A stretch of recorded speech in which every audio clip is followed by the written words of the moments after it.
मित्रों, अभी हम आए हैं माना गाँव और वेद व्यास जी का ये मेन स्थान माना गया है जहाँ पर महाभारत लिखी गई थी और गणेश जी ने लिखी थी।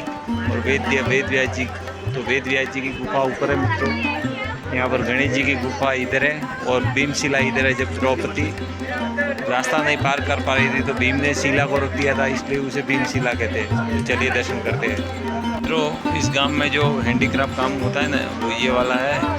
और ये तो सब अभी रेडीमेड आ रहा है मित्रों। बाकी यहाँ पर शॉल और दरी चटाई और कैप और ये हैंडीक्राफ्ट होती थी, लेकिन अभी यहाँ नहीं है। ये सब मशीनरी वाला खेल हो चुका है।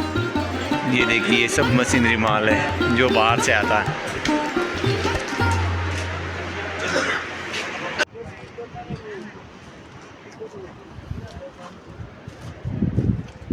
बाकी ये रेडीमेड है, ये हाथ से बनाए हुए है। बाकी ये रेडीमेड है वापिस। ये जो छोटे बच्चों के सॉक्स है, टोपे है, ये हाथ से बनाते हैं। बाकी सब रेडीमेड लाते हैं, चादर वगैरह ये रेडीमेड लाते हैं।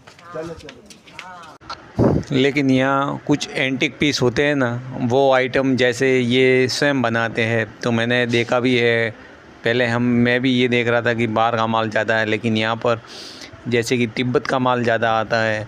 और मित्रों यहाँ पर यानी कि ऊनी वस्त्र का सामान ज़्यादा मिलता है ये माना गांव में और बद्रीनाथ जी में। तो सस्ता भी मिलता है मित्रों। छोटी छोटी गलियाँ देखिए, और यहाँ पर ये सब पहाड़ों के अंदर है, इसीलिए छोटी छोटी गलियाँ हैं। तो आप आए, इस गांव को देखें, बहुत ही सुंदर है। और यहाँ की जो मेहनत करके जो बनाते हैं, उसमें से कोई ना कोई अवश्य ख़रीदे, ताकि इनकी रोजी रोटी भी चलती रहे। और सस्ता है मित्रों, बहुत सस्ता भी है। और कुछ आइटम है जो ये हाथ से बनाते हैं, तो आप ज़रूर विजिट करें। देखिए मित्रों, इस साइन बोर्ड पर साफ लिखा हुआ है, ये गणेश जी की गुफा है और ये महाभारत पुराण के टाइम की बात है। तो वेद व्यास जी की अलग गुफा, ये गणेश जी की है। चलिए दर्शन करते हैं मित्रों। ये है गणेश जी की गुफा और यहीं पर भगवान गणेश जी ने महाभारत लिखी थी। और ऊपर व्यास जी की गुफा है और वहाँ से आदेश होता था तब गणेश जी यहाँ लिखते थे, क्योंकि गणेश जी के अलावा कोई इतना फास्ट में नहीं लिख सकता था, इसलिए गणेश जी को इस काम के लिए चुना था। और वो मंत्र वेद से होता था। और मित्रों, वायु मार्ग से व्यास जी बोलते थे और वायु मार्ग से गणेश जी सुनते थे, और ये इस गुफा में लिखते थे। और ऊपर व्यास जी की गुफा ऊपर है, वहाँ से वो बोलते थे। बहुत दूर है फिर भी, लेकिन वो देव थे ना मित्रों। ये गुफा है, ये परिक्रमा मार्ग है।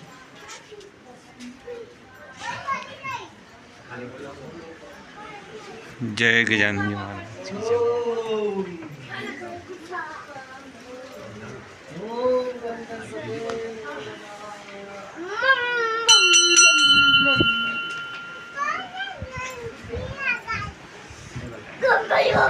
मोरिया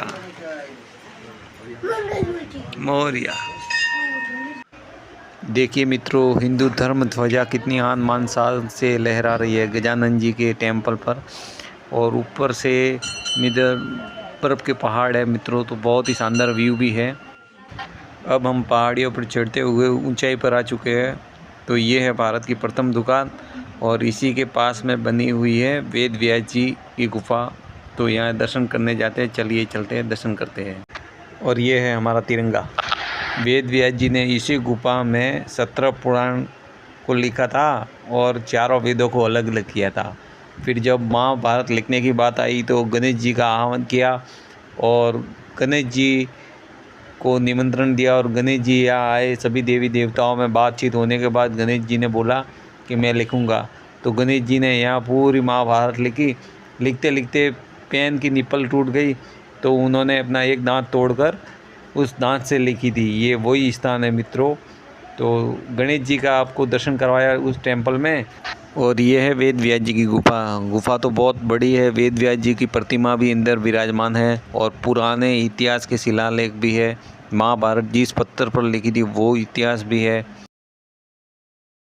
और मित्रों, ये है माना गांव का अंतिम छोर और यहाँ से 480 किलोमीटर नहीं 420 किलोमीटर की दूरी पर चाइना है, ये बताया गया है। और यहीं से आगे वहाँ पर भीम मंदिर भी है, ये देखिए भीमशिला होते हुए वहाँ जाते हैं, तो वहाँ जाएंगे। और ये माणा गांव है, ये भारत का प्रथम गांव है मित्रों।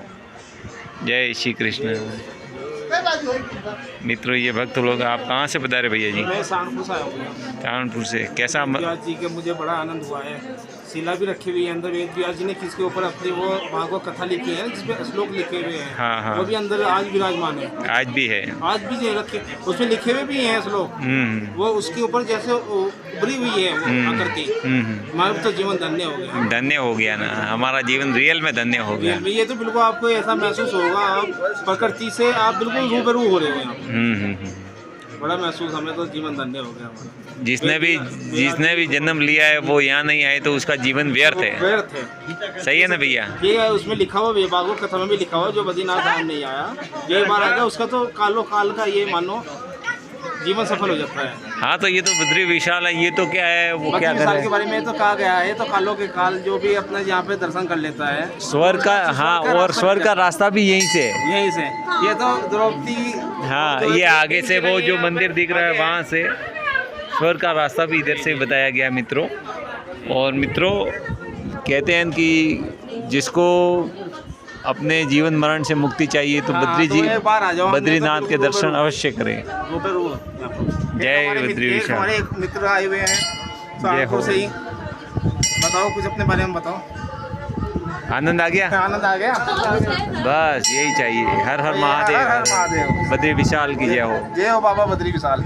जय हो बाबा बद्री विशाल। तो अभी हम वेद व्यास जी की कृपा के बाहर ही है, हमने भी दर्शन किए वेद व्यास जी के। और नीचे गणेश जी के भी दर्शन किए, जहाँ पर गणेश जी ने महाभारत और 4 वेद लिखे थे। और फिर हम जाते हैं भीमशिला, और वहाँ से होते हुए फिर हम जाएंगे बद्रीनाथ जी के वापिस चरणों में, जहाँ आश्रम में हम ठहरे थे वहाँ पर विश्राम करेंगे। जय हो बद्री विशाल की जय हो। और ये है भारत की प्रथम दुकान, यानी कि प्रथम स्थान यहीं से भारत स्टार्ट होता है मित्रों। वो सामने दिख रही है ना, वो वहाँ पर भीमशिला है, और वहीं पर वो जो मंदिर है पांडवों का, और यहीं से स्वर्ग की ओर गए थे, जो एक सब बिछुड़ते गए थे। लेकिन यहाँ बीच में जो अलकनंदा ये बह रही है ना, यहाँ पर जो द्रौपदी जब नहीं जा सकी थी ना, तो भीम ने शिला को अपने बाजुओं से यहाँ रख दिया था, उसका नाम है भीमशिला। तो वही स्थान है मित्रों। और सूर्यदेव अपने टाइम पर है, देखिए 4-5 बज रहे, तो ठंडी का मौसम बन चुका है। और ये है नज़ारा, ये माना गांव है, और ये बर्फ़ की वादियाँ, और जिसको नर पहाड़ कहा जाता है, और ये नारायण पहाड़। जय हो बद्री विशाल की जय हो। तो अब चलते हैं मित्रों, आपको भी ईश्वर के द्वार के दर्शन करवाएंगे, तो आप तन मन से दर्शन कीजिए।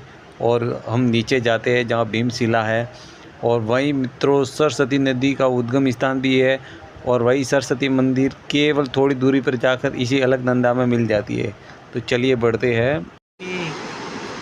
अलकनंदा जी आ रही है मित्रों, और ये है भीमशिला रास्ता, और वह है पांडवों का मंदिर, और यहीं से स्वर्ग गए थे। तो चलिए अब चलते हैं, और यहाँ से वापस उस तरफ जाना है हमको, बहुत टाइम हो जाएगा। और सरस्वती नदी का उद्गम स्थान भी यही है। चलिए चलते हैं मित्रों। जय हो बद्री विशाल की जय हो। मित्रों ये सुंदर से नज़ारे हम अगले पार्ट में कल आपको दर्शाएंगे। तो चलिए, कष्ट के लिए खेद है, और कल यात्रा का लाभ लीजिए, क्योंकि ब्लॉग्स बड़ा बनता है तो फिर प्रॉब्लम भी आती है। इसलिए ये सुंदर नज़ारे और सरस्वती माता के उद्गम स्थान, और भीमशिला, और स्वर्गारोहिणी, आगे और भी सुंदर सुंदर नज़ारे हैं मित्रों, लोग बता रहे हैं, तो हम भी जा रहे हैं देखने। और आप कल का वीडियो देखना ना भूले। जय श्री कृष्ण, राधे राधे।